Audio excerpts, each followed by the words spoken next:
Isang magandang at mapagpalang araw po sa inyong lahat, mga minamahal naming tagapakinig. Muli, narito ang inyong lingkod, handang magbahagi ng isang kwentong susubok sa tibay ng ating puso at pananampalataya.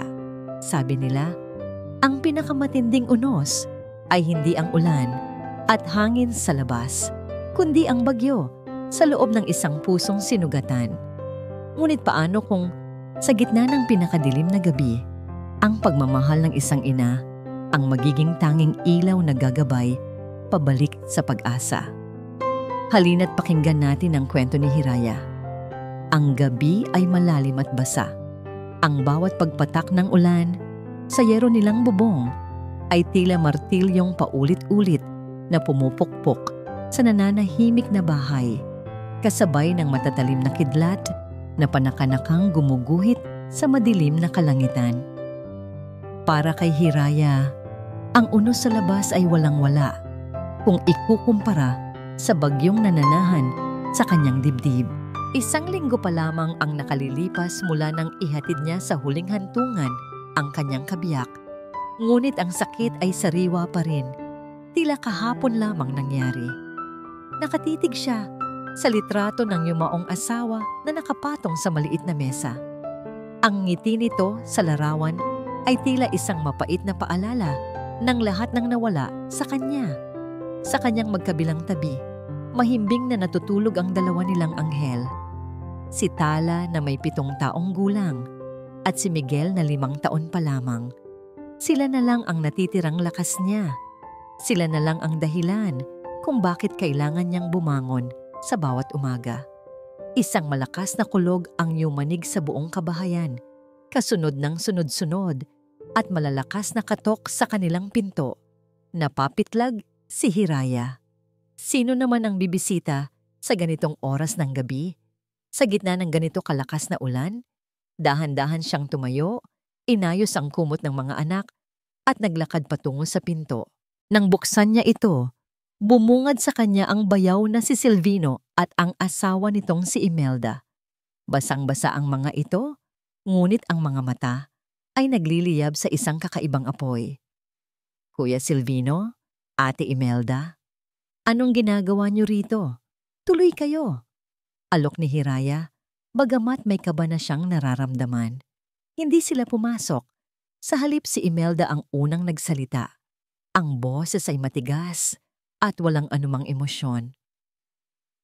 Hindi na kami magpapaligoy-ligoy pa, Hiraya. Nandito kami para kunin ang nararapat sa amin. Mula sa dala nitong plastic envelope, mabilis na dinukot ni Imelda ang isang papel at walang seremonyang inilapag iyon sa ibabaw ng mesa. Sa tabi mismo ng litrato ng asawa ni Hiraya, ang tunog ng paglapag nito ay tila isang hatol. Ano to?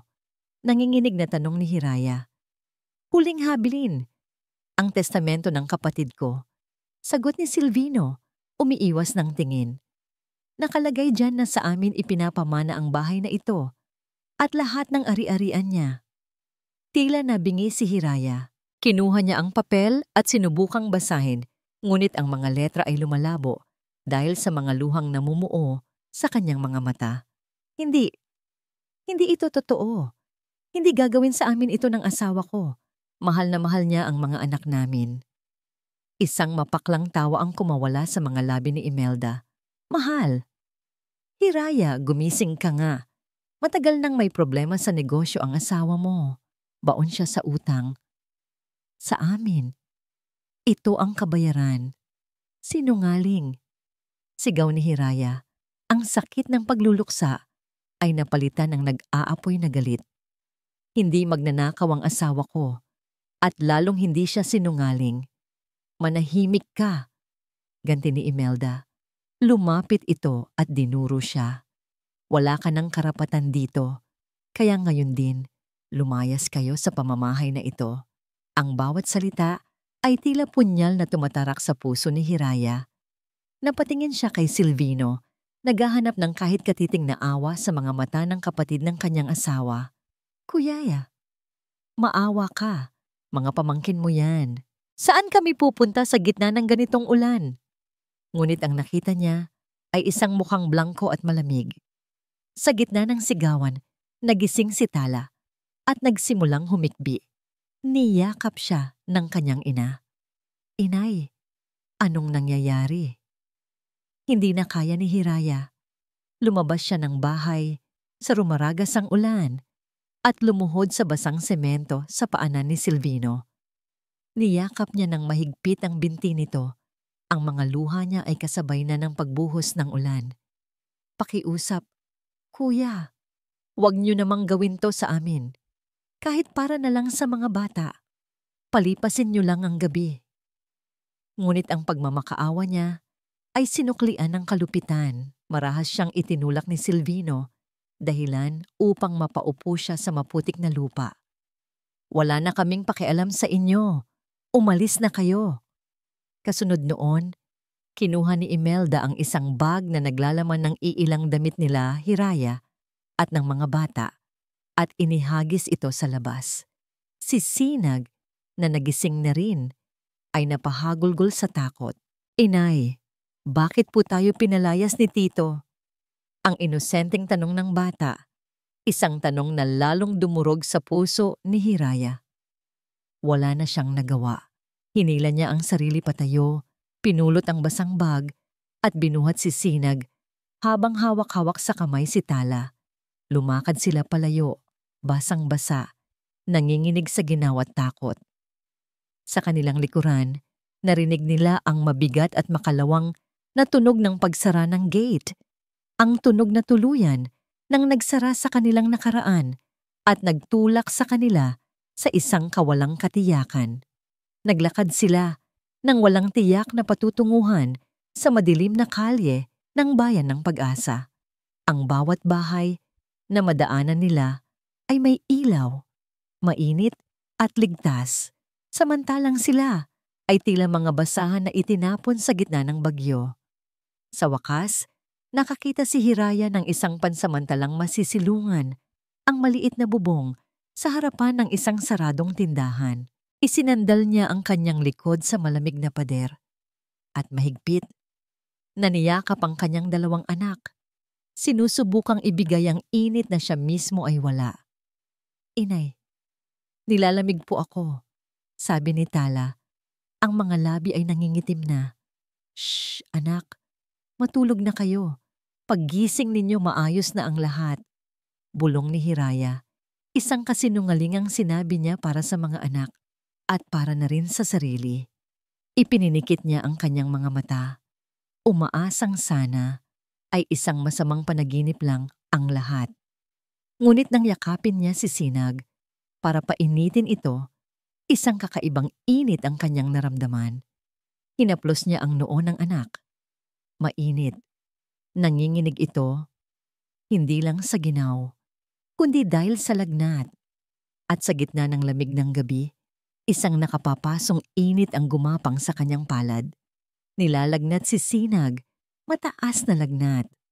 Ang anino ng desperasyon ay lalong lumukob sa puso ni Hiraya, mas madilim pa kaysa sa gabing iyon. Ang init na nagmumula sa noo ni Sinag ay tila isang nagbabagang uling na nakadikit sa palad ni Hiraya. Bawat tibok ng kanyang puso ay isang suntok ng takot. Sa gitna ng walang katapusang ulan at sa kadiliman ng gabi, ang kanyang munting anak ay may sakit at wala siyang kahit anong maibibigay na lunas. "Diyos ko, tulungan niyo po kami," bulong niya sa hangin. Ang mga salita'y halos malunod sa ingay ng ulan. Kinakailangan niyang gumawa ng paraan. Kinakailangan nilang makahanap ng tunay na masisilungan. Nagpalingalinga siya, ang mga matay desperadong naghahanap ng saklolo. At sa di kalayuan, sa likod ng tabing ng ulan, naaninag niya ang isang mataas na tore, isang kampanaryo, isang simbahan. Tila binigyan ng bagong lakas, maingat niyang ginising si Tala. "Anak, tayo na. Maglalakad tayo saglit." "Inay, saan po tayo pupunta?" Tanong ng batang inaantok pa. "Sa bahay ng Diyos, anak. Doon ligtas tayo," sagot ni Hiraya, habang akay-akay si Tala at karga-karga ang nanginginig na sisinag. Ang bawat hakbang patungo sa simbahan ay isang pakikibaka. Ang hangin ay malakas at ang putik ay nagpapadulas sa kanyang mga yapak. Ngunit ang imahe ng naglalagnat na anak ang nagbigay sa kanya ng determinasyon. Pagdating sa malaking pinto ng kumbento, halos wala na siyang lakas na kumatok, ngunit ipinikit niya ang kanyang mga mata at ginamit ang natitirang puwersa. Kumatok siya, mahina sa una, tapos ay mas malakas. Ilang sandali nang nakabibinging katahimikan ang lumipas. Nawala na sana siya ng pag-asa nang marinig niya ang tunog ng trangka at dahan-dahang bumukas ang pinto. Isang matandang madre na may kulubot, ngunit mabait na mukha ang sumilip. "Sino yan? Anong kailangan ninyo sa ganitong oras ng gabi?" Nang makita ng madre ang kaawa-awang kalagayan ng mag-iina, basang-basa, nanginginig, at may dalang batang may sakit, ang pagtataka sa mukha nito ay napalitan ng awa. "Diyos ko, mga anak! Hali kayo! Pumasok kayo!" Inalalayan sila ng madre papasok sa isang maliit at simpleng silid. Agad itong kumuha ng tuwalya at kumot. Habang pinupunasan ni Hiraya ang kanyang mga anak, mabilis na nawala ang madre at bumalik na may dalang palanggana ng maligamgam na tubig at isang maliit na botelya ng gamot. "Punasan mo ang iyong anak para bumaba ang lagnat. Ito, ipainom mo sa kanya. Gamot ito para sa bata," sabi ng madre sa mahinahong boses. Walang mapagsidlan ang pasasalamat ni Hiraya. Sa gitna ng kalupitan ng mundo, mayroon pa palang mga pusong handang tumulong. Matapos mapainom ng gamot si Sinag, inihiga niya ito sa isang maliit na kama, kasama si Tala. Di nagtagal, nakatulog na rin ang dalawa. Pagod sa magdamag na unos, bumalik ang madre na may dalang dalawang mangkok ng mainit na lugaw. "Kumain ka, Hija. Kailangan mo ng lakas." Habang kumakain, hindi napigilan ni Hiraya ang mapahagulgol. Ikinuwento niya ang lahat. Ang pagkawala ng asawa, ang pagtataboy ng kanyang mga bayaw, ang kawalan ng pag-asa. Ang madre ay tahimik lang na nakinig. Ang mga matay puno ng pag-unawa. Kinabukasan, tumila na ang ulan. Ngunit ang sikat ng araw ay tila hindi kayang pawiin ang bigat sa dibdib ni Hiraya. Matapos magpasalamat ng lubos sa madre na nag-iwan sa kanya ng kaunting pera at tinapay, muli silang lumabas sa mundo. Kailangan niyang maghanap ng trabaho. Agad. Una niyang pinuntahan ang isang karinderya, ngunit umiling lang ang may-ari. "Pasensya na, wala kaming bakante." Sunod, isang tindahan ng mga damit. Tiningnan lang siya mula ulo hanggang paa ng tagapamahala at sinabing, "Kailangan namin dito yung may itsura." Naglakad siya ng naglakad, pumapasok sa bawat establishmentong may nakapaskil na wanted. Ngunit pare-pareho ang sagot. Ang iba'y hindi na siya pinapansin. Ang iba'y tinitingnan siya na may pagdududa dahil dala niya ang kanyang mga anak. Ang kahihiyan at pagod ay unti-unting pumapatay sa pag-asang ibinigay ng madre kagabi. Hapon na. Kumakalam na ang sikmura ng mga bata at ang pagod ay kitang-kita na sa kanilang mga mukha. Napaupo si Hiraya sa isang bangketa sa tabi ng kalsada, malapit sa isang mamahaling coffee shop. Niyakap niya ang kanyang mga anak. Ang mga luha ay nagbabadyang tumulo. Ito na ba ang katapusan nila? Sa gitna ng kanyang pag-iisip, biglang bumitaw sa kanyang kamay si Tala. Dahil sa pagkabagot, tumakbo ito ng kaunti, papunta sa gilid ng kalsada, hinahabol ang isang paru-paro. "Tala, anak! Bumalik ka rito!" Sigaw ni Hiraya, ngunit huli na ang lahat. Isang makintab at itim na sasakyan ang biglang lumiko sa kanto. Mabilis ang takbo nito.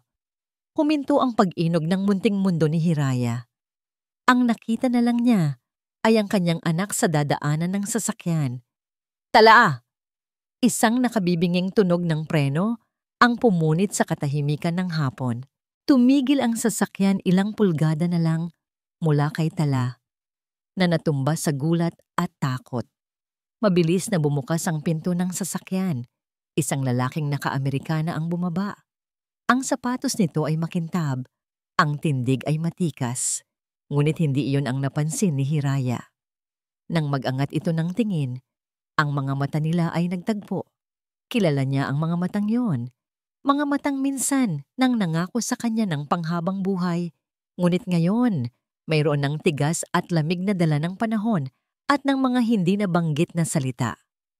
Ang lalaki sa kanyang harapan, ang taong muntik nang makasagaasa sa kanyang anak, ay si Alon Salcedo, ang kanyang unang pag-ibig.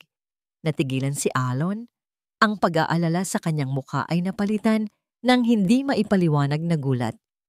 Tiningnan niya si Hiraya, ang gusot nitong damit, ang pagod sa mukha, ang dalawang batang nasa tabi nito. Tila hindi siya makapaniwala sa kanyang nakikita. Lumipas ang ilang segundo na tanging ang ingay lang ng mga sasakyan sa paligid ang maririnig. Pinutol ni Alon ang katahimikan. Ang kanyang boses, malalim at kontrolado, ngunit hindi na itago ang bakas ng pagkabigla. Hiraya, anong nangyari sa'yo? Ang tanong ni Alon ay bumaon sa pandinig ni Hiraya na parang isang matalim na angkor, pumipigil sa agos ng kanyang gulat at kahihiyan. Paano niya sasagutin iyon? Saan siya magsisimula? Sa pagpanaw ng kanyang asawa? O sa gabing ipinagtabuyan sila na parang mga hayop? Hindi siya nakasagot. Sa halip, ang mga luhang kanina pa niya pinipigilan ay tuluyan ng bumagsak. Mabilis niyang niyakap si Tala, na takot pa rin, at binuhat si Sinag, na nakatitig lang kay Alon na may pagtataka. Nakita ni Alon ang pananahimik na yon bilang sagot. Isang sagot na mas malinaw pa sa kahit anong salita. Walang pag-aalinlangan, bumaling siya sa kanyang driver. Cancel all my afternoon appointments. I-clear mo ang schedule ko. Yes, sir. Mabilis na sagot ng driver. Bumalik ang tingin ni Alon kay Hiraya. Ang lamig sa kanyang mga mata ay bahagyang nawala. Napalitan ng isang awtoridad na hindi matatawaran. Sumakay na kayo. Hindi kayo pwedeng manatili rito sa kalsada. Nag-atubili si Hiraya. Ang lalaking nasa harapan niya ay hindi na ang simpleng estudyanteng si Alon na nangangarap lang noon. Isa na siyang makapangyarihang tao, isang estranghero na may pamilyar na mukha. Ang kahihiyan ay tila mga kamay na humihila sa kanya pababa. Wag na, Alon, nakakahiya. Ayos lang kami. Hiraya, mariing sabi ni Alon, ngunit may diin sa bawat pantig. Look at your children. Pumasok na kayo sa kotse. Ang pagbanggit sa kanyang mga anak ang bumasag sa kanyang pag-aalinlangan. Wala siyang karapatang magmatigas kung ang kapakanan ng mga ito ang nakataya. Tahimik siyang tumango. Inalalayan siya ng driver na maisakay ang mga bata sa malambot na upuan sa likod ng sasakyan. Pumasok siya at sumunod si Alon. Ang pinto ng kotse ay nagsara at tila ipininid sila mula sa magulong mundo sa labas. Sa loob, ang tanging maririnig ay ang tahimik na ugong ng aircon. Si Tala at Sinag, na ngayon lang nakasakay sa ganito kagandang sasakyan, ay namamanghang nakatingin sa paligid. Wow, inay! Ang lambot ng upuan, bulong ni Tala. Isang maliit na ngiti ang sumilay sa labi ni Hiraya, ngunit ito'y agad ding nabura. Habang umaandar ang sasakyan, walang nagsasalita sa kanilang dalawa ni Alon. Ang bawat isa ay tila nalulunod sa sariling mga tanong at sa bigat ng 10 taong lumipas. Huminto sila sa harap ng isang mataas at modernong condominium building. Inalalayan sila ni Alon paakyat sa isang unit sa itaas na palapag. Pagbukas ng pinto, isang malinis, maluwag, at tahimik na apartment ang bumungad sa kanila. Ang lahat ng gamit ay bago. Ang sahig ay kumikinang. malayo sa sinapupunan ng gulo na kanilang pinanggalingan. Pwede kayong manatili rito pansamantala, sabi ni Alon. Inilapag ang kanyang briefcase sa isang glass table. Walang nakakaalam ng lugar na ito. Ligtas kayo rito. Agad na tumakbo ang mga bata sa malambot na sofa, tuwang-tuwa. Inay, ang laki. Pwede po ba kaming manood ng TV? Tanong ni Sinag, na tila nakalimutan na ang kanyang lagnat. Sige pa anak. Pero dahan-dahan lang. Sagot ni Hiraya, ang puso'y pinipiga sa pagitan ng pasasalamat at hiya. Naiwan silang dalawa ni Alon na nakatayo sa gitna ng sala. Hinarap siya ni Alon, ang mga matay seryoso. Ngayon, sabihin mo sa akin, ano ang totoong nangyari? At doon, bumigay na si Hiraya. Umupo siya sa sofa at habang pinapanood ang kanyang mga anak na masayang naglalaro, sinimulan niyang ikwento ang lahat. Ang pagkakasakit ng kanyang asawa, ang mga huling araw nito, ang gabing dumating sina Silvino at Imelda, ang pekeng testamento, ang pagmamakaawa niya sa gitna ng ulan, ang lagnat ni Sinag, ang paghahanap ng trabaho. Ang bawat salita ay may kasamang patak ng luha, isang testamento ng kanyang pagdurusa. Habang nagsasalita si Hiraya, si Alon ay tahimik lang na nakikinig. Ang kanyang mukha ay isang blangkong maskara, ngunit sa loob niya, isang unos ang namumuo. Ang bawat salitang lumalabas sa bibig ni Hiraya ay tila isang dagitab na nagpapaningas sa isang galit na matagal na niyang ibinaon. Galit. Iyon ang nararamdaman niya.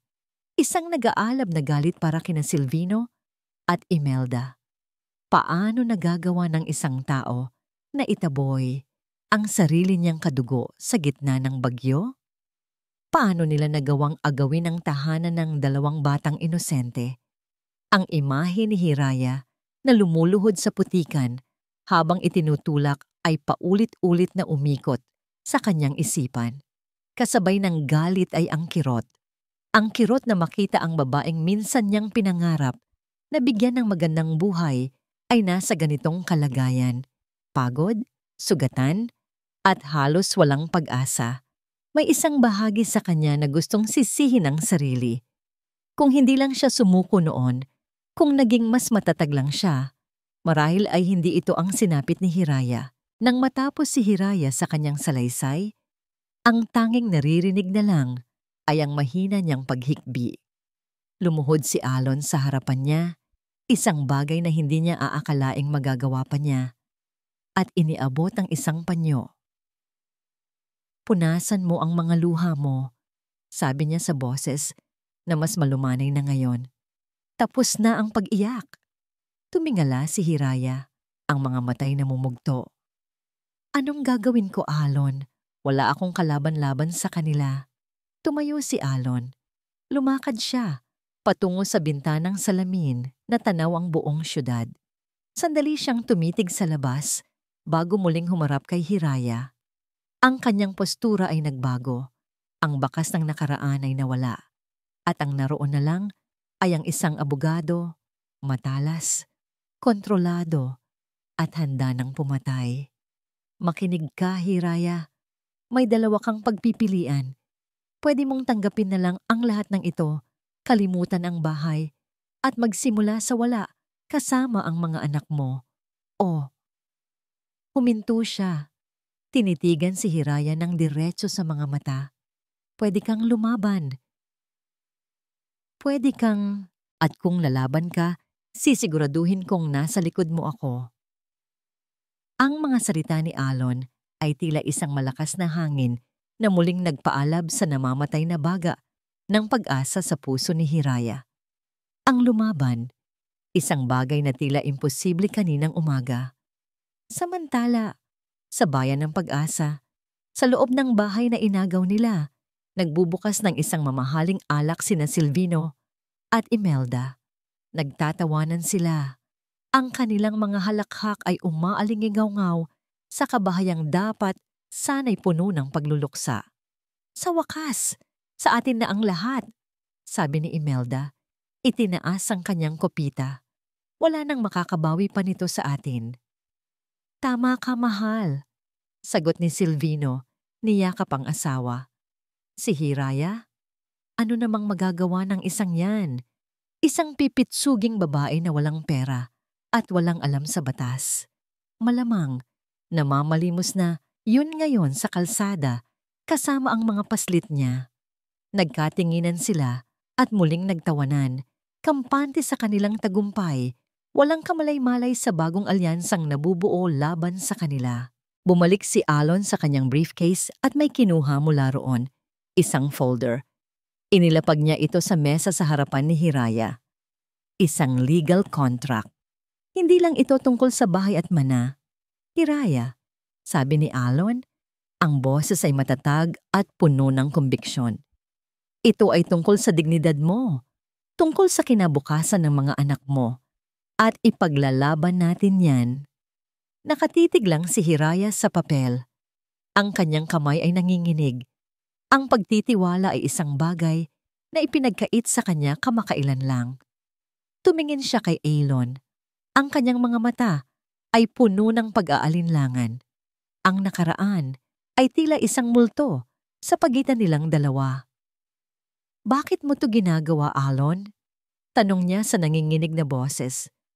Pagkatapos ng lahat, may kapalit ba to? Ang tanong ay binitawan niya na may halong takot.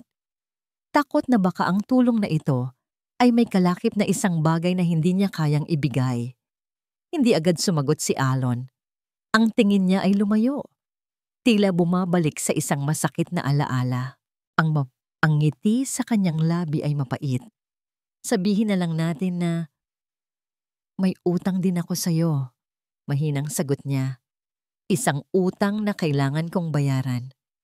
Ang mga salita ni Alon, may utang din ako sa'yo, ay nag-iwan ng isang palaisipan sa isip ni Hiraya. Ngunit sa likod ng hiwagang yon, naramdaman niya ang isang bigat, isang pait, na tila 10 taon na nang kinikimkim ng lalaki. Ano man ang ibig sabihin noon, isa lang ang malinaw sa kanya sa mga sandaling iyon. Ang alok ni Alon ay hindi isang bitag, kundi isang lubid na inihagis sa kanya habang siya'y nalulunod. Huminga siya ng malalim at sa pagbuga ng hangin ay tila isinama niya ang lahat ng kanyang takot at pag-aalinlangan. Dinampot niya ang ballpen na nakapatong sa kontrata, matatag, walang pag-uurong. Ang dulo ng panulat ay lumapat sa papel. Sa bawat guhit ng kanyang pangalan, naramdaman niya ang pagbabalik ng isang bagay na matagal nang nawala sa kanya. Hindi pa pag-asa, kundi determinasyon. Pagkapirma niya, kinuha ni Alon ang folder at tumango. Good. Magpahinga na muna kayo rito. Bukas magsisimula na tayo. Kinabukasan, dinala ni Alon si Hiraya sa kanyang law firm.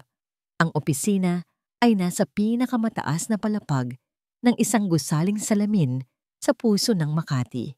Ang lahat ay moderno, malinis, at nagpapahiwatig ng kapangyarihan. Pakiramdam ni Hiraya ay hindi siya nababagay sa lugar na yon. Lalo na't ang suot lang niya ay ang mga damit na naisalba niya mula sa itinapong bag. Ipinakilala siya ni Alon sa isang batang-batang abogada, si Attorney Jimenez. Siya ang kliyente natin sa Morales case. Ihanda mo ang lahat ng files. Kailangan nating pag-aralan ang bawat detalye ng testamentong dala nila. Sa loob ng isang conference room na may malaking bintana, inilatag nila ang kopya ng di umano'y huling habilin. Habang si Hiraya ay tahimik lang na nakaupo sa isang tabi, pinanood niya si Alon na mag-iba ng anyo. Nawala ang Alon na may bakas ng nakaraan. Ang kaharap niya ngayon ay si Attorney Salcedo.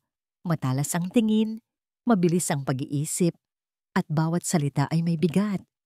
Ang pirma, halos perpekto, sabi ni Attorney Jimenez habang tinitingnan ang dokumento sa ilalim ng isang special light.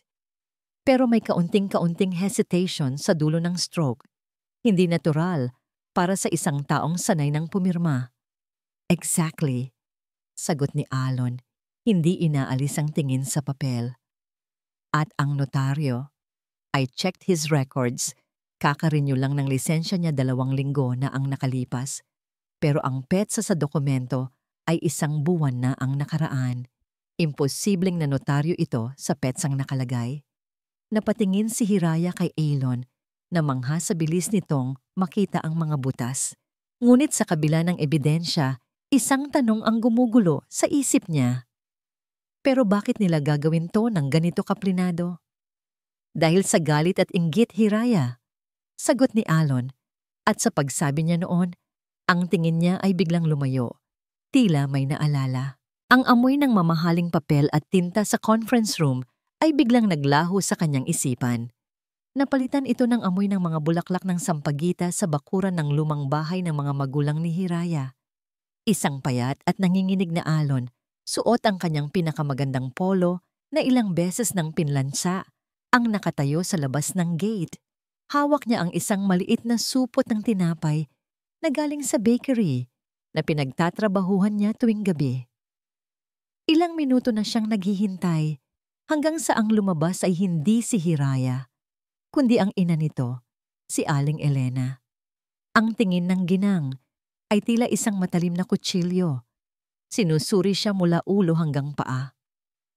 Anong kailangan mo, iho? Magandang hapon po. Nariyan po ba si Hiraya? Magalang na tanong ni Alon. Isang mapaklang na ngiti ang gumuhit sa labi ni Aling Elena. Wala siya. At kahit nandito pa siya, wala siyang panahon para sa'yo. Makinig ka, Alon. Alam kong mabait kang bata, pero hindi ka nababagay sa anak ko. Pero mahal po namin ang isa't isa. Pag-ibig? Putol ng ginang. Tumatawa ng mapangutya. Ang pag-ibig ba maipapakain mo sa pamilya mo? Mapag-aaral mo ang mga magiging anak ninyo? Ang anak ko ay para sa isang lalaking may kinabukasan, hindi sa isang working student na nagbibilang ng barya para lang may pangkain. Ang bawat salita ay isang dagok sa kanyang pagkalalaki. Ngunit ang huling sinabi nito ang tuluyang dumurog sa kanya. Para hindi ka na umasa? Sabi ni Aling Elena. May nanliligaw na sa kanya ngayon. Isang inhinyero, mayaman, at pumayag na si Hiraya. Kaya kung ako sa'yo, tigilan mo na to. Hanapin mo ang kalibel mo. Hindi na niya hinintay pa ang sasabihin nito. Tumalikod si Along, hindi dahil sa galit, kundi dahil sa matinding kahihiyan. Iniwan niya ang supot ng tinapay sa ibabaw ng pader ng gate at lumakad palayo. Dala ang isang basag na puso at isang pangakong binitiwan sa sarili. Darating ang araw, hindi na muling may taong titingin sa kanya ng mababa. Alon, ayos ka lang? Ang boses ni Hiraya ang nagpabalik kay Alon sa kasalukuyan. Napakurap siya, at ang imahe ng galit at kahihiyan ay naglaho. Tumangulang siya. Ayos lang, may naalala lang ako. Bumalik sila sa pag-aaral ng kaso.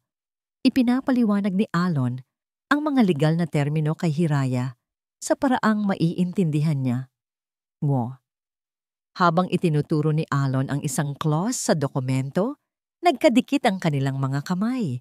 Isang kuryente ang tila dumaloy sa kanilang dalawa. Mabilis na binawi ni Hiraya ang kanyang kamay, ang kanyang pisngi ay nag-init. Ganoon din si Alon na biglang napatikhim at umiwas ng tingin. Sa isang saglit, hindi sila abogado at kliyente, kundi 2 taong may nakaraang hindi pa tuluyang nalilimutan. Nang matapos ang araw, may kaunting pag-asa ng nararamdaman si Hira. May plano, may laban. Ngunit habang nagliligpit na sila ng gamit, pumasok si Attorney Jimenez sa conference room. Ang mukha ay seryoso. Sir Alon, may email na dumating galing sa abogado ni Mr. Silvino Morales. Anong sabi? Tanong ni Alon. Binasa ni Attorney Jimenez ang email mula sa kanyang tablet. It's a warning. Sinasabi nila na dapat na nating itigil ang kaso dahil kung hindi, they have a surprise witness. Isang taong magpapatunay na ang huling habilin ay totoo at na si Hiraya ay walang karapatan sa kahit anumang mana. Ang kaunting pag-asang naramdaman ni Hiraya ay biglang napalitan ng kaba. Isang sorpresang testigo? Sino? Sino ang kakampi sa kasinungalingan ni na Silvino at Imelda? Ang bagong banta na ito ay tila isang madilim na ulap na muling bumalot sa kanilang bagong simula. Ang banta ng isang sorpresang testigo ay parang isang tinik na bumaon sa isipan ni Hiraya sa mga sumunod na araw, gabi-gabi, habang pinagmamasdan niya ang kanyang mga natutulog na anak sa malambot na kama ng apartment ni Alon. Hindi niya maiwasang mag-isip, sino? Sino ang taong may sapat na galit sa kanya para gawin ang isang bagay na kasinungalingan? Bagamat ligtas at komportable sila sa apartment, pakiramdam ni Hiraya ay isa siyang ibon sa loob ng isang gintong hawla. Namimiss niya ang bayan ng Pag-asa. Namimiss niya ang kanyang munting hardin, ang amoy ng kape sa umaga sa sarili niyang kusina, at higit sa lahat, ang pakiramdam ng pagiging tahanan. Isang umaga, napansin niyang halos wala nang maisuot ang mga bata. Ang iilang damit na naisalba nila ay paulit-ulit nang nilalabhan. Kailangan niyang bumalik. Kailangan niyang subukang kumuha ng ilang mga gamit na naiwan, kahit ang mga luma lang. Nagpaalam siya kay Alon na babalik siya sa kanilang bayan. At bagamat may pag-aalala sa mukha nito, pumayag ito at sinabing susunduin na lang siya sa hapon. Ang pagbabalik sa bayan ng Pag-asa ay kakaiba. Ang hangin ay pamilyar, ngunit ang mga tingin ng tao ay bago at matalim. Habang naglalakad siya papunta sa palengke para bumili ng kaunting pagkain bago umuwi, naramdaman niya ang mga bulungan. Nakikita niya ang mga taong dating bumabati sa kanya na ngayon ay umiiwas ng tingin o nagbubulungan sa kanyang likuran. Parang apoy na kumalat ang tsismis. Sa isang pwesto ng gulay, nakasalubong niya si Aling Nita, ang dati niyang kapitbahay na madalas niyang bigyan ng ulam. Ngumiti si Hiraya. Aling Nita, kumusta na po? Ngunit sa halip na isang nangiti, isang mataray na irap ang isinukli sa kanya. Wag mo akong makausap-usap dyan, Hiraya. Akala mo kung sino kang malinis. Natigilan si Hiraya. Po? Ano pong ibig ninyong sabihin? Lumapit si Aling Nita. Ang boses ay malakas, sapat para marinig ng lahat ng tao sa paligid. Ang kapal ng mukha mo. Ikaw na nga itong nakikitira sa kung sino-sinong mayayamang lalaki. Ikaw pa itong may ganang magpakita rito. Dahil sa kalandian mo, kaya nagkasakit at namatay ang asawa mo. Tapos ngayon, aangkinin mo pa ang yaman na para dapat sa pamilya niya? Ang bawat salita ay isang malakas na sampal sa kanyang pagkatao. Ang mga tao sa paligid ay nagkumpol-kumpol na. Ang iba'y nakikisimpatya. Ngunit karamihan ay tila nanonood ng isang palabas. Ang mga matay puno ng panghuhusga. Parang may kung anong bumara sa kanyang lalamunan. Gusto niyang sumigaw, gusto niyang ipagtanggol ang sarili.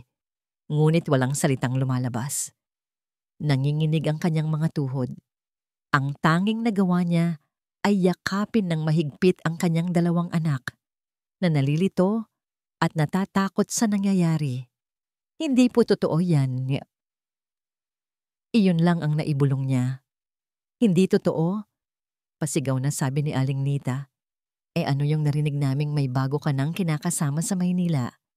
Isang abogado pa raw, di ba? Ginagamit mo lang ang mga anak mo para makakuha ng pera. Makasalanan ka. Doon na bumuhos ang luha ni Hiraya. Hindi ang mga akusasyon ang pinakamasakit, kundi ang katotohanang ang mga ito ay nanggagaling sa mga taong akala niya ay kakilala niya. Tatalikod na sana siya para tumakbo palayo sa kahihiyan ng isang malalim at awtoritatibong boses ang pumutol sa lahat. Excuse me, anong pangalan ninyo, Ale? Lumingon ang lahat. Nakatayo roon si Alon, suot ang kanyang business suit. Ang mukha ay seryoso at walang emosyon. Sa likod niya ay ang kanyang driver. Nagulat si Aling Nita. Sa sino ka? Ako si Attorney Alon Salcedo. Pakilala niya habang dahan-dahang lumalapit kay Hiraya at ipinosisyon ang sarili sa pagitan nila at ni Aling Nita, tila isang pader. At ako ang abogado ni Mrs. Hiraya Reyes. Lahat ng sinabi ninyo ay nariining ko at gusto ko lang ipaalala sa inyo na ang paninirang puri o slander ay isang krimen na may katapat na kulong. Namutla si Aling Nita at ang iba pang nakikitsismis. Ang tapang nila kanina ay biglang naglaho na parang bula. Papasensya na po. Narinig ko lang po iyan sa iba. Nauutal na, sabi ng Ailey. Hindi siya pinansin ni Alon. Maranyang hinawakan ang braso ni Hiraya. Tara na, sabi niya sa mahinang boses. Umalis sila roon. Nag-iwan ng isang pulutong ng mga taong biglang natahimik. Sa loob ng kotse, hindi mapigilan ni Hiraya ang pag-iyak. Ang bawat hikbi ay puno ng sakit at kahihiyan. Hindi siya umimik. Hinayaan lang siya ni Alon. Hindi sila bumalik sa apartment. Sa halip, nagmaneho sila papunta sa isang lugar na hindi pamilyar kay Hiraya. Huminto sila sa isang dalampasigang walang katao-tao. Tanging ang tunog lang ng mga alon ang maririnig. Umupo sila sa buhangin habang ang mga bata ay naglalaro sa di kalayuan. Hindi ko na yata kaya, Alon. Basag ni Hiraya sa katahimikan. Ang sakit-sakit. Paano nila nagagawang maniwala sa mga kasinungalingang yon? Tumingin si Alon sa dagat. Dahil mas madaling maniwala sa masamang kwento, Hiraya. Huwag mo silang intindihin. Ang mahalaga ay kung ano ang totoo. At ang totoo, isa kang mabuting ina at asawa, iyon ang importante. Pero paano tayo lalaban? Lalaban tayo gamit ang katotohanan, sagot ni Alon. At sa pagkakataong ito, tumingin siya kay Hiraya. At para magawa yon, kailangan kong maging matatag ka. Hindi para sa akin, kundi para sa kanila. Itinuro niya sina Tala at Sinag na masayang nagtatampisaw sa tubig. Ang mga salita ni Alon at ang tanawin ng kanyang mga anak ang nagbigay ng bagong lakas kay Hiraya. Tama si Alon. Hindi ito ang oras para sumuko. Pagbalik nila sa apartment, habang natutulog na ang mga bata, naabutan ni Hiraya si Alon na nakaupo sa sahig, seryosong kinukumpuni ang laruang robot ni Sinag na nasira na naman. Nakaluhod ito. Ang manggas ng kanyang mamahaling polo ay naka-roll up at ang kanyang buong atensyon ay nasa maliit na laruan. Isang ngiti ang sumilay sa mga labi ni Hiraya. Sa kabila ng kapangyarihan at talino, naroon pa rin ang isang simpleng kabaitan sa puso ni Alon. Pinanood niya itong maging isang ama sa kanyang mga anak sa mga simpleng paraan. At sa sandaling iyon, isang mainit na kuryente ang muling gumapang sa kanyang puso. Isang kilig, isang pag-asa na marahil pagkatapos ng lahat ng ito, pwede pa siyang maging masaya. Nang gabing iyon, habang nag-aayos siya ng mga gamit, biglang tumunog ang kanyang lumang cellphone. Isang unknown number. Nag-aalangan man, sinagot niya ito. Hello! Sa kabilang linya, isang boses ng babae na nanginginig at pabulong ang narinig niya. Si Mrs. Hiraya Reyes po ba to? Ako nga. Sino to? Wala na po kayong oras.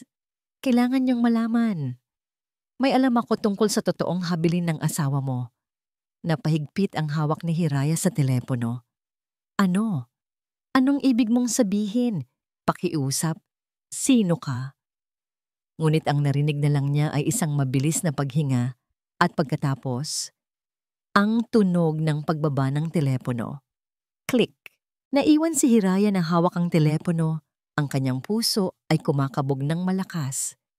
Isang halo ng takot at isang bagong silang na pag-asa. Nabitawan ni Hiraya ang telepono. Ang tunog ng pagbagsak nito sa sahig na kahoy ay tila isang malakas na dagundong sa nananahimik na apartment. Ang kanyang puso ay kumakarera na parang kabayong pinakawalan, isang magulong paghahalo ng matinding kaba at pambihirang pag-asa. Hiraya, Anong nangyari? Nag-angat siya ng tingin at nakita si Alon na nag-aalalang nakatayo sa may pintuan ng kusina, hawak ang isang baso ng tubig. Mabilis siyang lumapit dito. Ang mga kamay ay nanginginig pa rin. May tumawag, nautal niyang sabi. Pinulot ang telepono mula sa sahig. Isang babae, sabi niya. Sabi niya may alam siya sa totoong habilin ng asawa ko. Ang mga mata ni Alon ay bahagyang nanlaki, ngunit agad ding bumalik sa kanyang karaniwang kontroladong ekspresyon. Inabot niya ang baso ng tubig kay Hiraya. Inumin mo muna to at huminahon ka. Sino raw siya? Anong pangalan? Umiling si Hiraya matapos uminom. Hindi niya sinabi. Bigla na lang niyang ibinaba. Pero ang boses niya, takot na takot. Parang may humahabol sa kanya. Hinawakan ni Alon ang balikat ni Hiraya. Pinapakalma ito. Okay, pwedeng totoo yan. Pero pwede ring isang patibong mula kina Silvino para guluhin ang isip natin. This is a classic diversion tactic. Kinuha niya ang telepono mula sa kamay ni Hiraya at tiningnan ang numero. I'll have my team trace this number immediately. Sa ngayon, huwag muna tayong umasa ng lubos. Mahirap na. Bagamat sinabi iyon ni Alon, hindi maikakaila ang bagong sigla sa kanilang mga kilos. Ang tawag na yon, totoo man o patibong, ay isang patunay na may nag-aalala sa kabilang panig. Hindi na sila bulag na nakikipaglaban sa dilim. Kinabukasan, sinubukan nilang magpatuloy na parang normal ang lahat, kahit na ang tensyon ay ramdam na ramdam sa hangin. Habang abala sina Hiraya at Alon sa pag-aaral ng mga dokumento sa dining table, isang malakas na pag-iyak ang biglang pumunit sa katahimikan mula sa sala. Si Sinag. Nagmamadali silang lumabas at nakita ang bata na nakaupo sa sahig. Humahagulgol, habang hawak-hawak ang paborito nitong laruang robot. Ang isa sa mga braso ng robot ay tanggal at ang katawan nito ay may malaking bitak sa gitna. Anak, anong nangyari? Tanong ni Hiraya. Agad na niyakap ang umiiyak na anak. Inay, si Ara Robo. Nasira ko po, sabi ni Sinag sa pagitan ng mga hikbi. Itinuturo ang laruan. Bigay pa po iyan ni Itay. Ang simpleng pangungusap na yon ay tila isang karayom na tumusok sa puso ni Hiraya. Ang robot na yon ay higit pa sa isang laruan. Iyon ang huling regalo ng kanyang asawa kay Sinag bago ito tuluyang mamaalam. Isa iyong alaala. Isang simbolo ng pagmamahal ng isang ama na hindi na masisilayan ng kanyang bunso. Lumuhod si Alon sa tabi ng bata. Ang kanyang mukha ay malumanay. Isang bihirang pagkakataon na nakikita ni Hiraya. Tahan na, champion. Huwag kang umiyak. Susubukan ni Tito na ayusin, okay? Gagawin natin siyang mas malakas pa kaysa dati. Kinuha ni Alon ang sirang robot at dinala ito sa mesa. Kumuha siya ng isang maliit na set ng screwdriver mula sa kanyang briefcase. Habang sinusuri niya ang laruan, napansin niyang may kakaiba. May kakaibang bigat sa bandang likod nito na tila hindi balanse. Nang alugin niya ito, may maliit na kalansing siyang naririnig na hindi tunog ng isang normal na piyesa o tornilyo. May laman to sa loob, sabi niya. Mas para sa sarili, kaysa kay Hiraya. Dahan-dahan, gamit ang pinakamaliit na screwdriver, maingat niyang binuksan ang takip ng baterya sa likod ng robot. Walang baterya sa loob. Ngunit may isang bagay na nakasiksik doon, maingat na ipinuwesto sa espasyong dapat sanay para sa mga baterya. Isang bagay na itim, maliit, at siguradong hindi bahagi ng orihinal na disenyo. Gamit ang dulo ng screwdriver, sinungkit niya ito palabas. Bumagsak ito sa mesa na may mahinang tok. Natigilan sila pareho. Ang paghinga ni Hiraya ay tila nahinto. Sa ibabaw ng mesa, sa tabi ng sirang robot, ay isang maliit na USB flash drive. Nagkatinginan sila ni Hiraya, ang kanilang mga puso ay sabay na kumabog ng malakas. Walang nagsalita. Ang tanging naririnig lang ay ang mahinang tunog ng cartoons mula sa telebisyon. Dahan-dahang dinampot ni Alon ang USB drive na para bang isa itong mamahaling diamante, takot na baka mawala. Gabi na nang mapatulog nila ang mga bata. Ang buong apartment ay tahimik, ngunit ang hangin ay makapal sa tensyon at hindi masabing pananabik. Dinala ni Alon ang kanyang laptop sa sala at naupo sa tabi ni Hiraya sa sofa. Ang kanilang mga balikat ay halos magkadikit. Bawat paghinga ay tila napipigil. Ipinasok ni Alon ang USB drive sa port ng laptop. Isang maliit na tunog ang narinig nila at isang folder ang lumitaw sa screen. Mayroon lang itong iisang file. Isang video file. Ang pangalan ng file, "Para sa'yo, mahal." Napasinghap si Hiraya, tinakpan ang kanyang bibig. Ang kanyang mga mata ay nagbabadyang tumulo. Nanginig ang kamay ni Alon habang iginagalaw ang cursor papunta sa file. Nag-click siya. Nag-buffer ang video ng ilang segundo. At pagkatapos, isang pamilyar na mukha ang lumitaw sa screen. Ang kanyang asawa. Maputla ito, nangangayayat, at nakaupo sa isang silyang de gulong. Ang kuha ay tila sa loob ng isang silid sa ospital, marahil ay sa kanyang huling mga araw. Ngunit sa kabila ng sakit na bakas sa kanyang mukha, ang mga mata nito ay buhay na buhay. At ang nangiti nito nang magsalita ay ang parehong nangiting minahal ni Hiraya at ng kanyang mga anak. "Mahal ko, kung nakikita mo to ngayon, ibig sabihin, wala na ako." Ang boses nito, bagamat mahina, ay malinaw. Hindi na mapigilan ni Hiraya ang kanyang mga luha. Niyakap niya ang kanyang sarili, habang si Alon ay tahimik lang na nakikinig. Ang kanyang mga matay nakatutok sa screen. "Alam kong mahirap ang pinagdadaanan mo. Alam kong nag-iisa ka. Patawarin mo ako, mahal.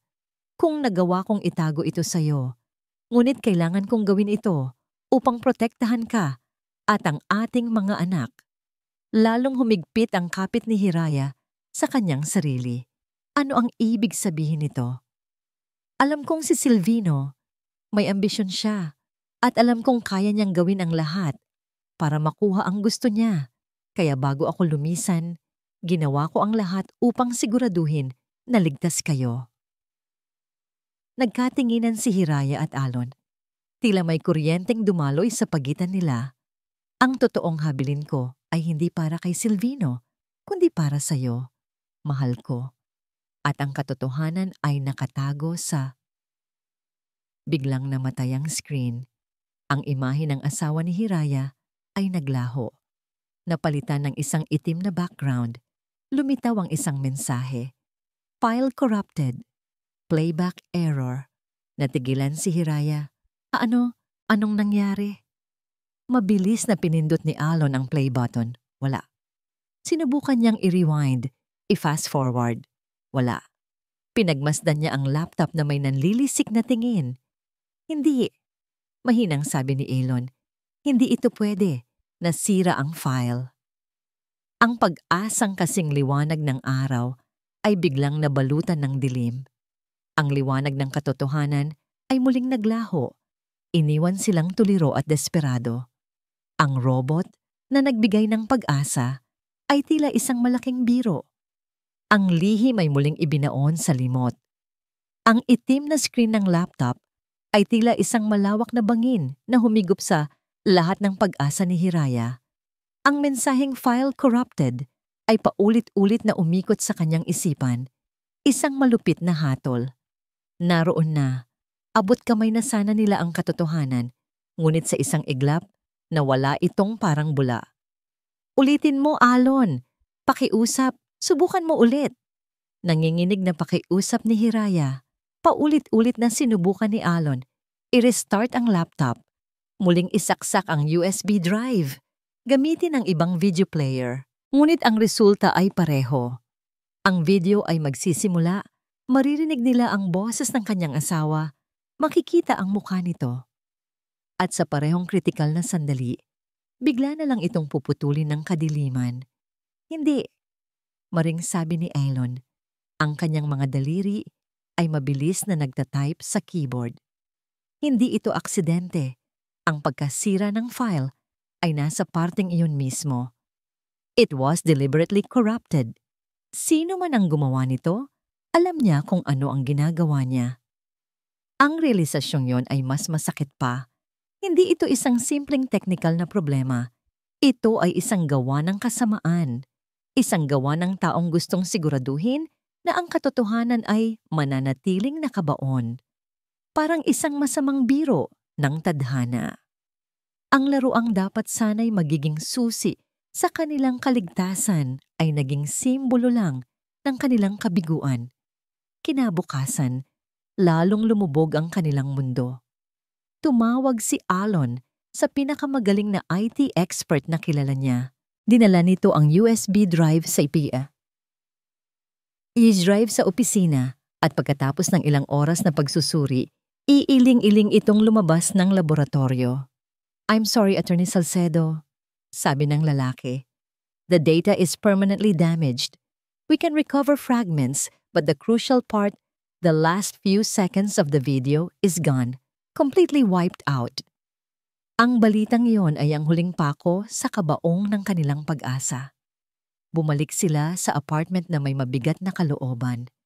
Ang katahimikan sa loob ng kotse ay mas maingay pa kaysa sa trapiko sa labas. Pagdating nila, isang selyadong sobre mula sa opisina ni Alon ang naghihintay.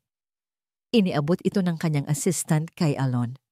"Sir, this was delivered by a court messenger. Urgent."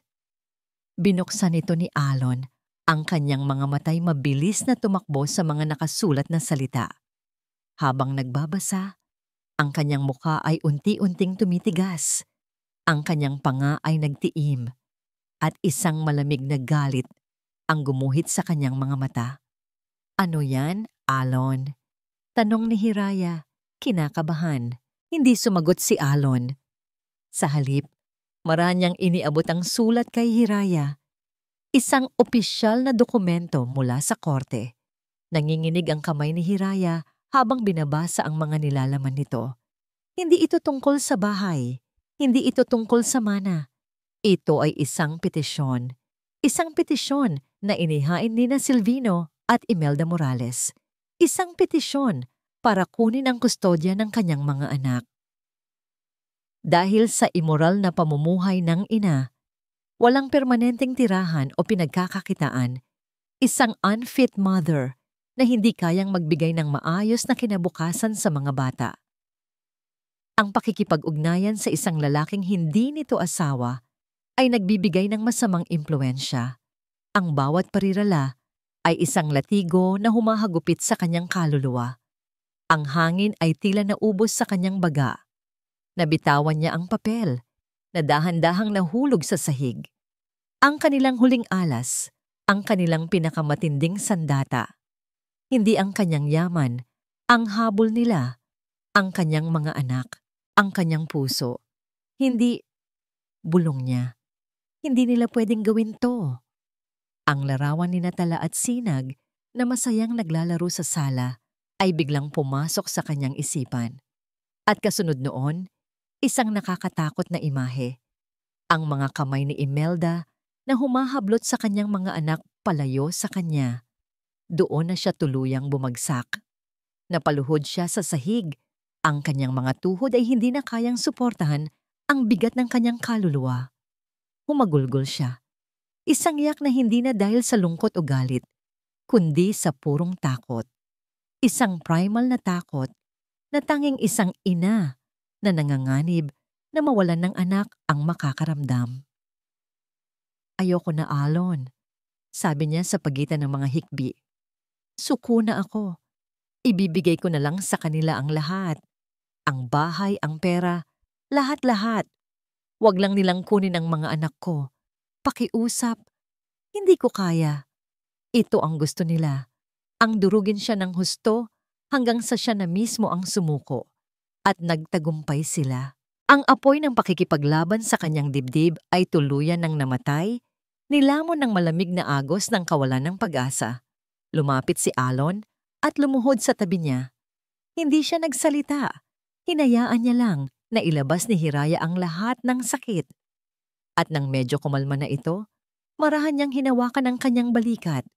Walang anumang formalidad ng isang abogado sa kanyang kilos. Ang naroon lang ay ang pag-aalala ng isang tao. Hiraya, tumingin ka sa akin. Dahan-dahan siyang nag-angat ng tingin. Ang muka'y basang-basa ng luha. Hindi tayo susuko. Mahinahon, ngunit matatag na, sabi ni Elon. Hindi ko hahayaang makuha nila ang mga anak mo. Pero paano? Desperadong tanong ni Hiraya. Wala na tayong ebidensya. At ngayon, ako pa ang ginagawa nilang masama. Paano natin lalabanan yon? Isang mahabang katahimikan ang namagitan sa kanila. Tinitigan ni Alon si Hiraya, ang kanyang mga matay malalim at puno ng isang emosyong hindi mabasa ni Hiraya. At pagkatapos, sa isang boses na halos pabulong, sinabi niya ang mga salitang babago sa lahat. May isang paraan pa. Isang munting kislap ng pag-asa ang sumilay sa puso ni Hiraya. Ano yon? Hindi agad sumagot si Alon, tila nag-aalinlangan. Pero para magawa natin to, pagpapatuloy niya, kailangan kong malaman ang lahat. Walang labis, walang kulang. Kailangan kong malaman ang buong katotohanan tungkol sa atin noon, kung bakit talaga tayo naghiwalay. Ang tanong ni Alon ay nakabitin sa hangin. Mas mabigat pa kaysa sa petisyong nakakalat sa sahig ang nakaraan. Ang sugat na pareho nilang sinubukang ibaon sa limot sa loob ng 10 taon ay muling binubuksan. Tinitigan ni Hiraya si Alon. Sinusubukang unawain kung anong koneksyon ng kanilang nakalipas sa nakasalukuyan nilang problema. Ngunit ang nakita niya sa mga mata nito ay hindi pagkamausisa, kundi isang pangangailangan. Ang pangangailangang malaman ang katotohanan. Huminga siya ng malalim. Pinunasan ang mga natitirang luha sa kanyang pisngi. Wala nang silbi ang pagtatago. Kung ito ang tanging paraan para mailigtas ang kanyang mga anak, haharapin niya ang multo ng kahapon. Gabi na. Ang mga bata ay mahimbing nang natutulog sa kanilang silid. Naupo silang dalawa sa sofa. May isang tasang kape sa pagitan nila, ngunit hindi ginagalaw. Ang buong apartment ay tahimik. Isang perpektong entablado para sa isang pag-uusap na matagal nang dapat nangyari. Noong araw na yon, nagsimula si Hiraya, ang boses ay mahina.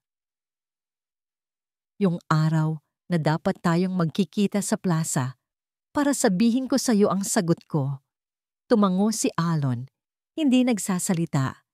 Hinahayaan siyang magpatuloy. Hindi ako ang ayaw sumipot, Alon. Pinuntahan ako ni Inay.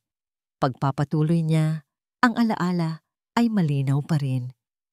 Sinabi niya sa akin ang lahat, na pinuntahan ka niya, na sinabi niyang may iba na akong gusto, isang inhinyero, at nananiwala ka raw agad, at umalis na lang.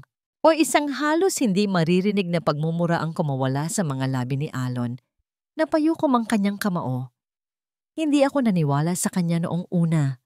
Sabi ni Hiraya, ang mga luha ay muling namumuo. Tumakbo ako papunta sa plaza. Naghintay ako. Mula hapon hanggang sa dumilim. Umaasa akong darating ka. Umaasa akong hindi ka naniwala sa kanya. Pero hindi ka dumating. Ang sakit ng alaala ay muling bumalik. Sariwa na parang kahapon lang nangyari. Kinaumagahan, sinabi sa akin ni Inay na umalis ka na raw. Pumunta ka na ng Maynila at iniwan mo raw ang supot ng tinapay sa gate. Doon ako naniwala. Naniwala akong sumuko ka na sa akin, na mas pinili mong paniwalaan ang kasinungalingan niya kaysa sa pagmamahal natin. Sa wakas, pagkatapos ng 10 taon, nasabi niya, ang bigat na matagal niyang kinimkim sa dibdib ay tila bahagyang gumaan. Tumingin siya kay Alon at sa unang pagkakataon, nakita niya ang pader na itinayo nito sa paligid ng sarili na unti-unting gumuho. Ang lamig sa mga mata nito ay napalitan ng sakit, pagsisisi, at isang matinding panghihinayang. Naniwala ako, mahinang pag-amin ni Alon. Ang kanyang boses ay garalgal. Naniwala ako, dahil iyon ang pinakamadaling paniwalaan. Bata pa ako noon, Hiraya. Ang tanging baon ko lang ay pangarap. Nang sabihin ng nanay mo na may pinili kang iba na mayaman, para niyang sinampal sa akin ang katotohanang hindi ako sapat para sa'yo. Mas madaling isipin na iniwan mo ako dahil sa pera, kaysa isiping ipinaglaban mo ako pero natalo ka. Natahimik sila pareho, nilalasap ang pait ng katotohanang isang malaking kasinungalingan lang pala ang sumira sa kanilang dalawa. Isang kasinungalingan na pinanindigan nila pareho sa loob ng isang dekada. Patawarin mo ako, sabay nilang sabi. Ang kanilang mga boses ay nagsalubong sa katahimikan. At sa sandaling iyon, ang lahat ng pait at galit ay naglaho. Ang natira na lang ay ang pangunawa at ang lungkot para sa isang pag-ibig na nasayang. Hinawakan ni Alon ang kamay ni Hiraya. Ngayon, naiintindihan ko na. At ngayon, alam ko na kung ano ang gagawin. Tumayo siya. Ang kanyang postura ay puno ng bagong determinasyon.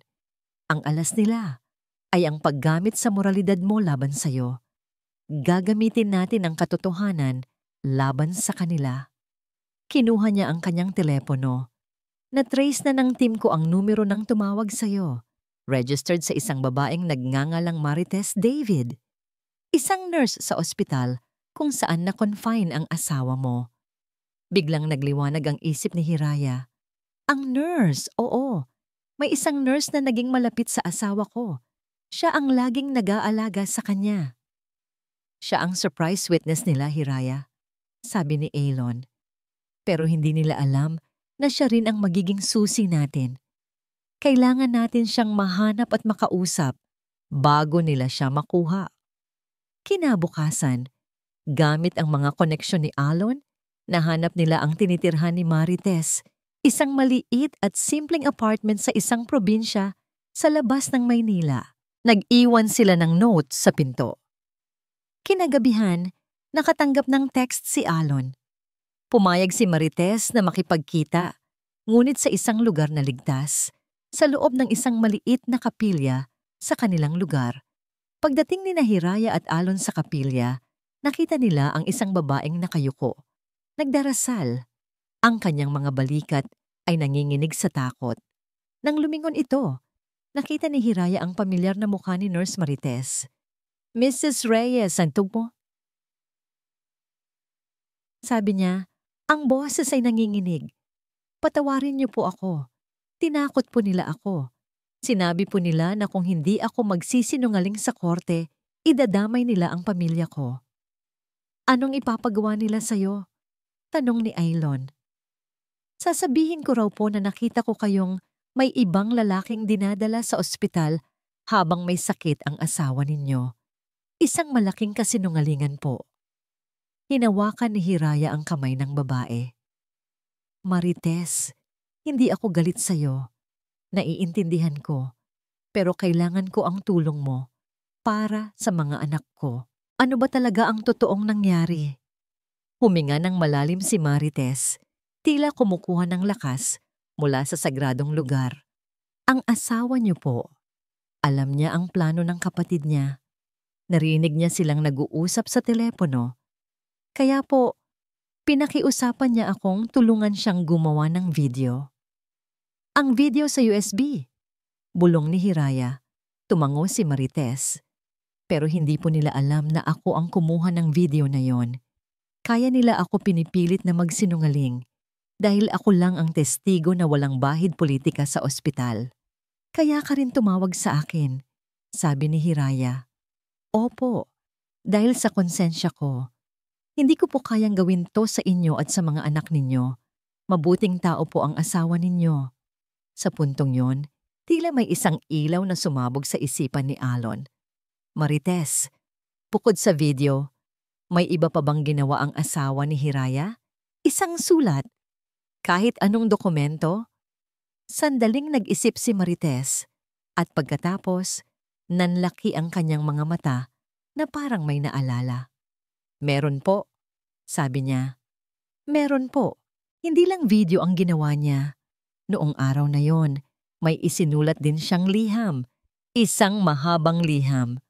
At sinabi niya sa akin, itago mo ito kung saan hinding-hindi nila maiisip na hanapin.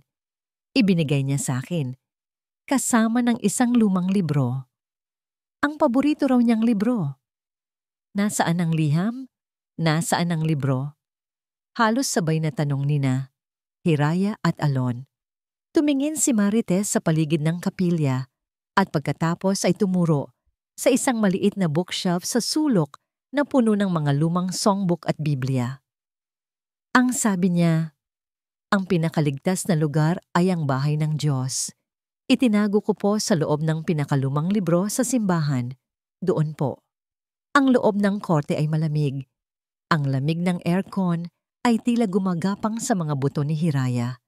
Ngunit alam niyang ang panginginig niya ay hindi lang dahil doon. Ito ay dahil sa takot. Nakaupo siya sa tabi ni Alon. Ang kanyang mga kamay ay magkahawak sa ibabaw ng kanyang kandungan. Sinusubukang pigilan ang mga ito sa panginginig.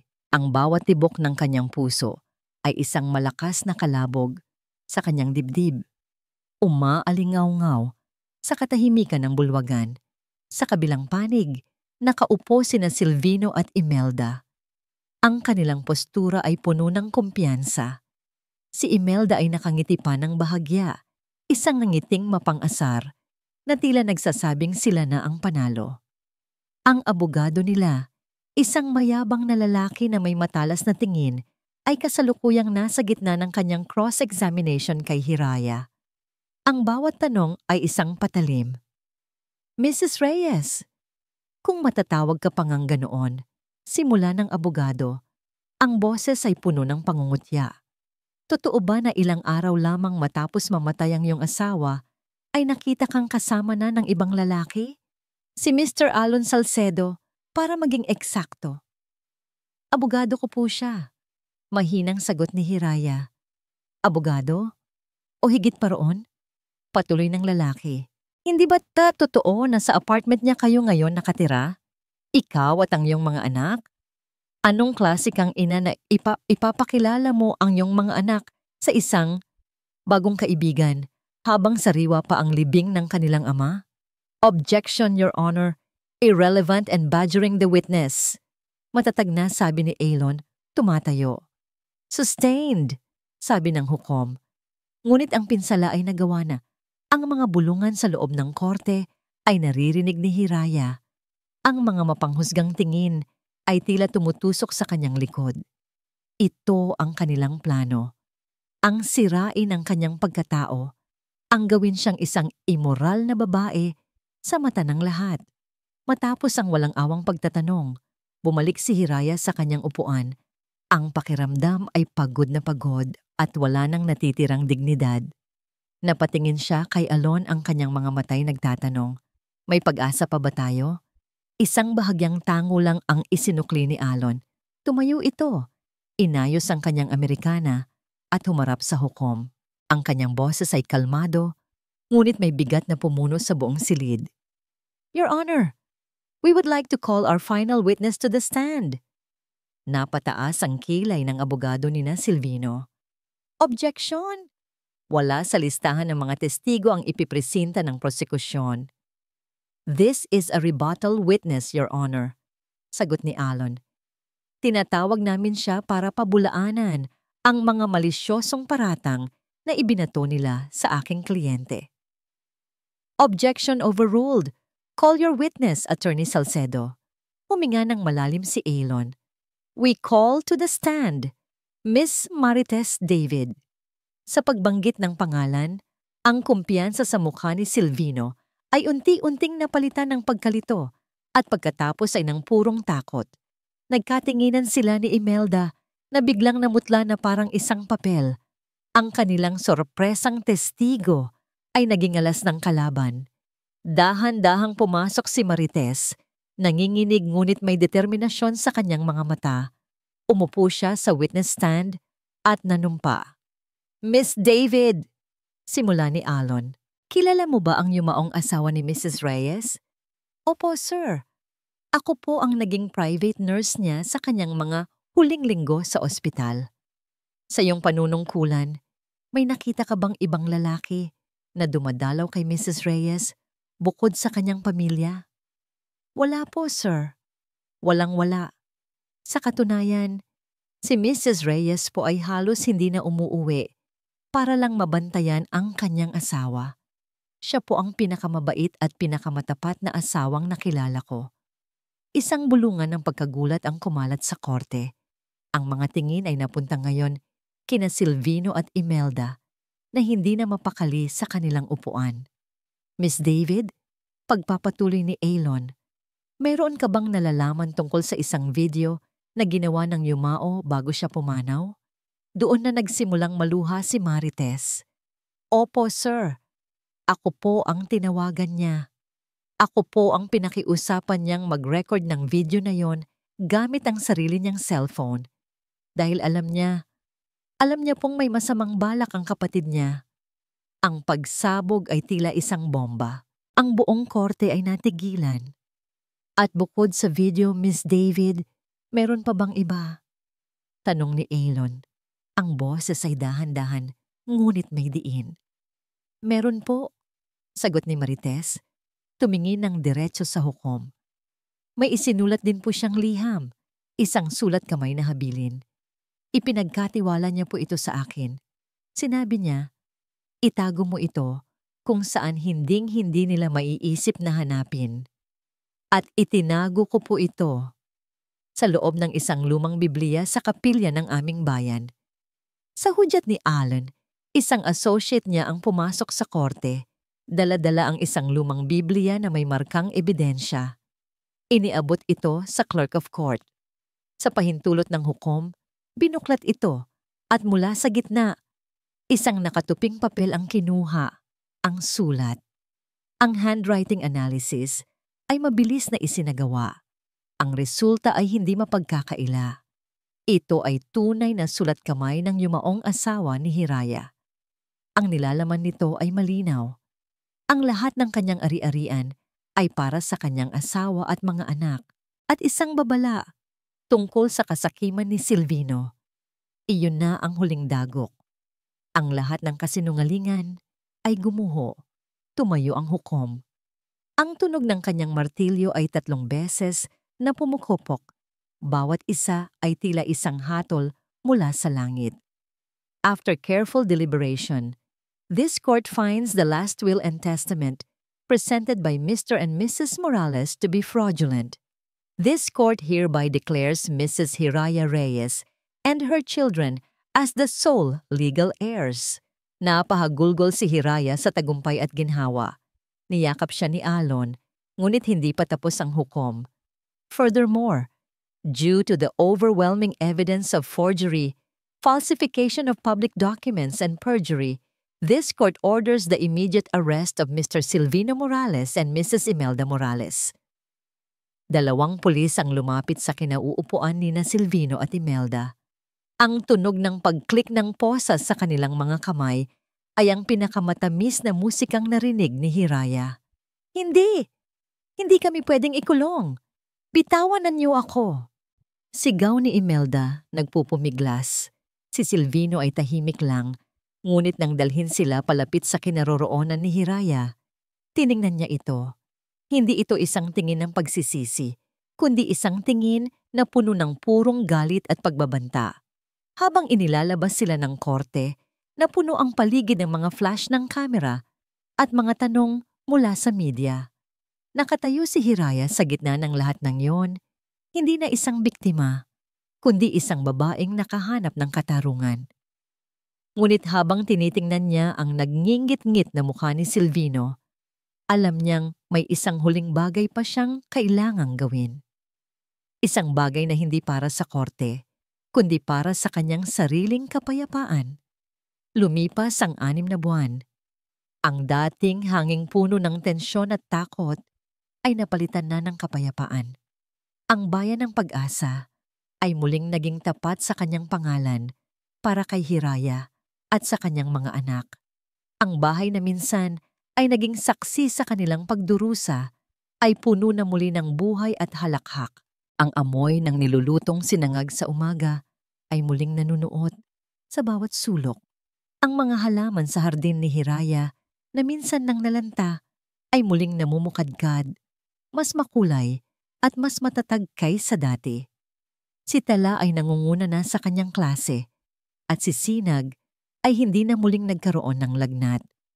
Ang kanilang mga ngiti ang nagsisilbing araw-araw na paalala kay Hiraya na lahat ng kanyang pinagdaanan ay may katuturan. Nanalo siya sa laban, hindi lang sa korte, kundi sa buhay. Ngunit sa kabila ng lahat ng kapayapaan, alam niyang may isang huling buhol pa siyang kailangang kalagan. Isang buhol na hindi kayang kalasin ng kahit sinong abogado o hukom. Isang Martes ng hapon, matapos ihatid ang mga bata sa eskwela, nagmaneho si Hiraya papunta sa isang lugar na hindi niya aakalaing babalikan niya. Ang City Jail. Sa loob ng visiting area na pinaghihiwalayan ng isang makapal na salamin, nakita niya si Silvino. Malaki ang ipinayat nito. Ang dating kayabangan sa kanyang mukha ay napalitan ng isang mapait na pagtanggap sa kanyang kapalaran. Nang makita siya nito, walang emosyon ang kanyang mga mata. Dinampot nila pareho ang teleponong magkokonekta sa kanila. Anong ginagawa mo rito? Malamig na tanong ni Silvino. Gusto mo bang makita kung gaano ako naghirap? Kung masaya ka na, pwede ka nang umalis. Tinitigan ni Hiraya ang bayaw. Hindi. Ang kapatid ng kanyang yumaong asawa. Ang galit na dati niyang nararamdaman ay wala na. Ang natira na lang ay awa. Hindi ako naparito para dyan, Silvino. Mahinahong sagot ni Hiraya. Naparito ako para sa sarili ko. Napakunot ang noo ni Silvino. Naparito ako para sabihin sa'yo na pinapatawad na kita. Pagpapatuloy ni Hiraya. Pinapatawad kita, hindi dahil sa tingin ko ay nararapat sa'yo, kundi dahil iyon ang nararapat para sa akin. Ayoko nang magdala ng galit sa puso ko. Masyado nang mabigat. Tapos na ang laban. At para tuluyan na akong makalaya, kailangan kitang palayain mula sa galit ko. Natigilan si Silvino. Tila sa unang pagkakataon, nakita niya ang babaeng nasa harapan niya, hindi bilang isang kaaway, kundi bilang isang taong nasaktan niya ng lubos. May kumislap sa kanyang mga mata, isang bagay na tila pagsisisi, ngunit agad din itong nawala. Tumalikod ito. Wala akong pakialam sa pagpapatawad mo, sabi nito, bago ibaba ang telepono. Ngunit hindi na yon mahalaga kay Hiraya. Ibinalik niya ang telepono sa lalagyan nito. Habang tumatalikod siya at naglalakad palayo sa madilim na lugar na yon, isang ngiti ang sumilay sa kanyang mga labi. Sa wakas, malaya na talaga siya. Kinahapunan, sinundo siya ni Alon. Kasama nila ang mga bata. Hindi sila umuwi agad. Sa halip, dinala sila ni Alon sa paborito nilang lugar. Ang dalampasigang naging saksi sa marami nilang pag-uusap. Ang araw ay dahan-dahan nang lumulubog, nag-iiwan ng mga kulay kahel at rosas sa kalangitan. Habang masayang nagtatayo ng kastilyong buhangin sina Tala at Sinag, naupo sina Hiraya at Alon sa isang banig. Pinapanood ang mga ito. Masaya sila, sabi ni Hiraya. Masaya ka na rin ba? Tanong ni Alon, nakatingin sa kanya. Ngumiti si Hiraya, isang tunay na ngiti na nagmumula sa puso. Oo, Alon, masaya na ako. Katahimikan, tanging ang marahang hampas ng mga alon at ang masayang sigawan ng mga bata ang maririnig. Hiraya, basag ni Alon sa katahimikan. Noong una, ang gusto ko lang ay tulungan kang manalo sa kaso para mabayaran ang utang ko sa nakaraan. Pero habang tumatagal, habang nakikita kitang lumalaban, habang nakikilala ko ang mga anak mo, napagtanto kong hindi na lang ito tungkol sa nakaraan.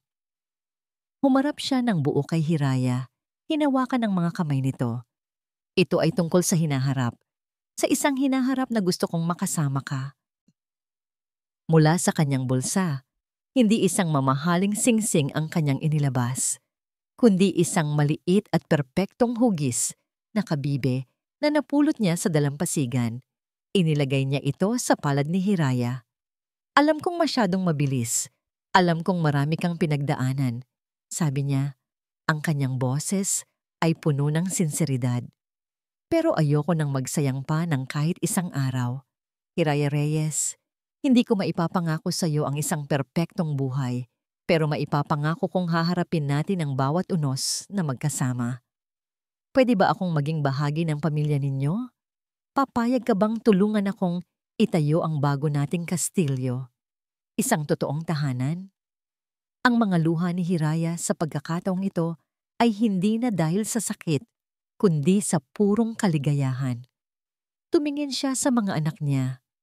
At pagkatapos ay kay Alon, ang lalaking naging alon na nagligtas sa kanya mula sa pagkalunod. Tumango siya. Ang kanyang ngiti ay mas maliwanag pa kaysa sa papalubog na araw. O, Alon, o. At sa harap ng papalubog na araw, sa bayan ng Pag-asa, isang bagong pamilya ang nabuo. Isang pamilyang itinayo, hindi sa dugo, kundi sa pagmamahal na sinubok ng panahon. Pinatatag ng pagpapatawad at binigyan ng pangalawang pagkakataon. At dito po nagtatapos ang kwento ni Hiraya. Isang kwento ng katatagan, pagpapatawad, at walang hanggang pag-ibig ng isang ina. Ang kwentong ito ay nagpapaalala sa atin na ang tunay na lakas ay hindi nasusukat sa kung paano tayo bumagsak, kundi sa kung paano tayo bumabangon. Ipinapakita rin nito na ang kapatawaran ay isang regalong ibinibigay natin hindi para sa iba, kundi para sa ating sariling kapayapaan na siyang susi upang muling buksan ang ating puso sa isang bagong pag-ibig at pag-asa. Maraming salamat po sa inyong walang sawang pagsubaybay sa ating kwento. Naway napulutan ninyo ito ng inspirasyon. Ano po ang masasabi ninyo sa kwento ni Hiraya at Alon? At anong klaseng kwento naman ang gusto ninyong mapakinggan sa susunod? I-comment lamang po sa ibaba. Hindi dito nagtatapos ang ating paglalakbay. Marami pa pong kwentong kasing ganda at mas puno ng aral dito sa aming channel. Kung nagustuhan nyo ang kwentong ito, i-like, i-share sa pamilya at mga kaibigan at mag-subscribe na rin para lagi kayong updated sa mga susunod pa naming kwento. I-click nyo ang notification bell para kayo ang unang makarinig kapag may bago kaming upload. Pagpalain po kayo ng Panginoon, kayo at ang inyong buong pamilya. Hanggang sa muli. Kilig bawat sandali.